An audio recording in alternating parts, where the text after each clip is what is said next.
Hello students, class 12 physics में आपका स्वागत है। चैप्टर 2 गॉस थ्योरम में क्वेश्चन नंबर 8 और 9 के साथ में हमारे पास में एक क्वेश्चन है। A charge of 1 microcoulomb is located at the point 2 centimetre above a square sheet. एक हमारे पास में स्क्वायर शीट है, ये हमने एक स्क्वायर शीट बना दी है, ठीक है। 2 सेंटीमीटर इसके ऊपर, यहाँ से इस शीट से 2 सेंटीमीटर के ऊपर हमारे पास में एक चार्ज है।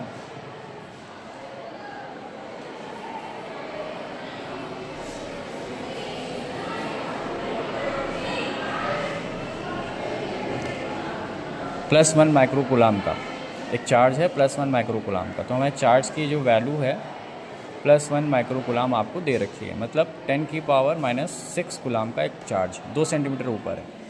और ये स्क्वायर जिस शीट की साइड है वो 4 सेंटीमीटर है, ठीक है। अब ये मान के चलिए हमारे पास में आपको फ्लक्स पता करना है। तो बच्चों, जैसे इसका अगर गॉसियन सरफेस इस चार्ज के अकॉर्डिंग अगर बनाए, इस प्लेट के ऊपर बनाए, तो क्या बनना चाहिए। देखिए, हम एक बनाते हैं 4 सेंटीमीटर का एक क्यूब। तो क्वेश्चन ये हो जाएगा कि ये सेंटर आपका जो है यहाँ से 2 सेंटीमीटर है, और ये आपकी स्क्वायर प्लेट थी, जैसे ये प्लेट है वैसे ये प्लेट है, और ये आपका इतना, ये आपकी 4 से 4 है 4 है। मतलब एक तरीके से देखा जाए तो ये क्वेश्चन एक आपको एक फेज से गुजरने वाले फ्लक्स की बात कर रहा है, क्योंकि ये शीट है तो इसी में से फ्लक्स जाएगा। तो बाकी के जो 5 सरफेस हैं क्यूब के, उसमें से नहीं बात कर रहा है, सिर्फ एक शीट से जाना है। तो आपको इस क्वेश्चन में क्या करना है कि क्यूब का सेंस लेकर के आपको एक सरफेस से फ्लक्स निकालना है। तो एक सरफेस से जब फ्लक्स निकालते हैं तो 1/6 टाइम्स ऑफ Q/ε0 कर देना होता है। तो बस इसमें यही कॉन्सेप्ट था। चार्ज आपको 10⁻⁻6 दे रखा हुआ है, और ε0 की वैल्यूज़ 8.85 10⁻12 दे रखी है। इसको हमने ट्रिक बताई थी सॉल्व करने की।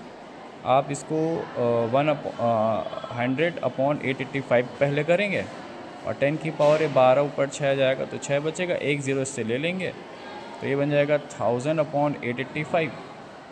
ये 1/6 है आपका, और 10⁻5 हो जाएगा। इसको जब डिवाइड करेंगे तो आपको मिल जाएगा 1.13/6, और 10⁻5, इससे एक 0 और ले लिया तो 11.3 10⁻4 हो गया, और आपने 6 से इसको डिवाइड कर दिया।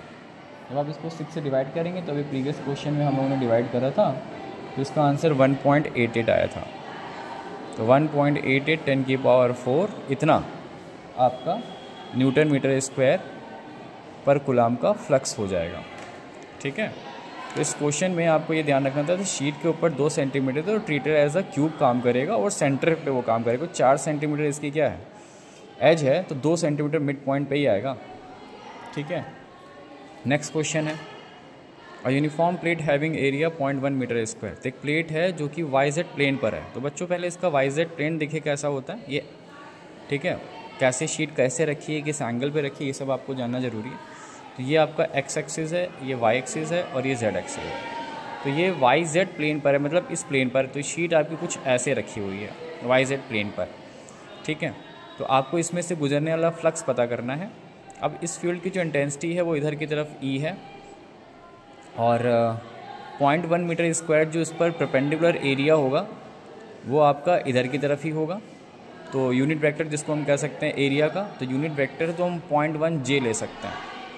एरिया आपका जो होगा अगर वेक्टर फॉर्म में आप लेंगे तो 0.1 J ले सकते हैं। 0.1 इस परपेंडिकुलर डायरेक्शन में, X डायरेक्शन में, तो 0.1 I ले लेंगे।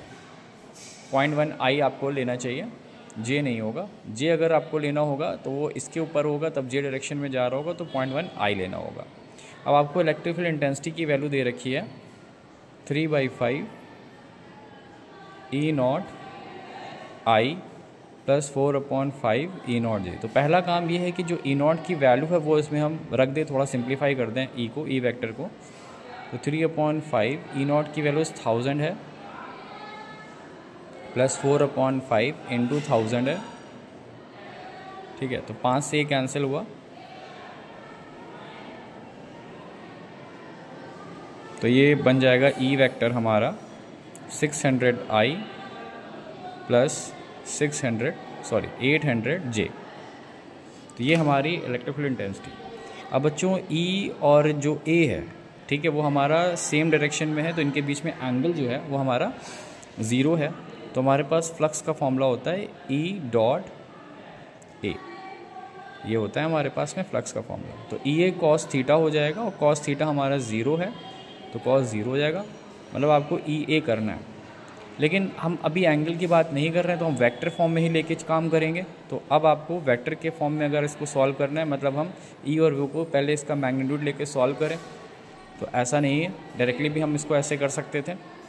दोनों तरफ से आपको बता देते हैं। तो E की वैल्यूज़ आपने 600I प्लस 800J रखी, और डॉट लगाया आपने। अगर ये क्राइटेरिया ले रहे हैं, डॉट लगाया और 0.1 I कर रहे हैं, तो I का सिर्फ I से डॉट प्रोडक्ट होता है, तो 600 इंटू 0.1 और I डॉट I, तो I डॉट I आपका 1 हो जाता है, और ये डेसिमल आगे 0 कट जाएगी, तो 60 आपका न्यूटन मीटर स्क्वायर पर कूलम आ जाएगा। तो अगर आप EA की बात करेंगे, तो आपको सबसे पहले मॉड E निकालना पड़ेगा, तो उसके लिए फिर काफ़ी लंबा प्रोसेस हो जाएगा।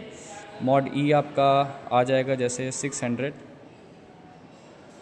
का स्क्वायर प्लस 600